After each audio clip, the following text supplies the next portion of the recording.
আহলুস সুন্নাহ ওয়াল জামাত আহলে হকের সাথে লামাযহাবীদের 15টা দ্বন্দ্ব আকীদায়। তাদের 15টা এমন আকীদা আছে যে প্রত্যেকটা শিরক এবং কুফর, অথবা তাদের কোনো আকীদা বিশ্বাস মানা যাবে না। এই কথা যে বলছে সেও কাফের, আর এই কথা যে মুখে উচ্চারণ করে সেও কাফের। তওবা করো, করো তওবা। আস্তাগফিরুল্লাহ রাব্বি মিন কুল্লি যামবি ওয়া আতুবু ইলাইহি। বিসমিল্লাহির রহমানির রহিম। আশহাদু আল্লা ইলাহা ইল্লাল্লাহ ওয়া আশহাদু আন্না মুহাম্মাদান আবদুহু ওয়া রাসূলুহু সাল্লাল্লাহু আলাইহি ওয়াসাল্লাম। আমার নূর নবী মুহাম্মদ সাল্লাল্লাহু আলাইহি ওয়াসাল্লাম হায়াতুন নবী।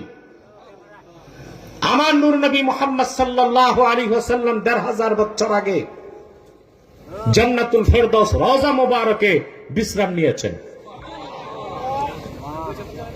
আল্লাহ রাসূল মুহাম্মদ সাল্লাল্লাহু আলাইহি ওয়াসাল্লাম হায়াতুন নবী, এটা যে বিশ্বাস করবে না, আমরা তাকে মুসলিম বলতে পারি না।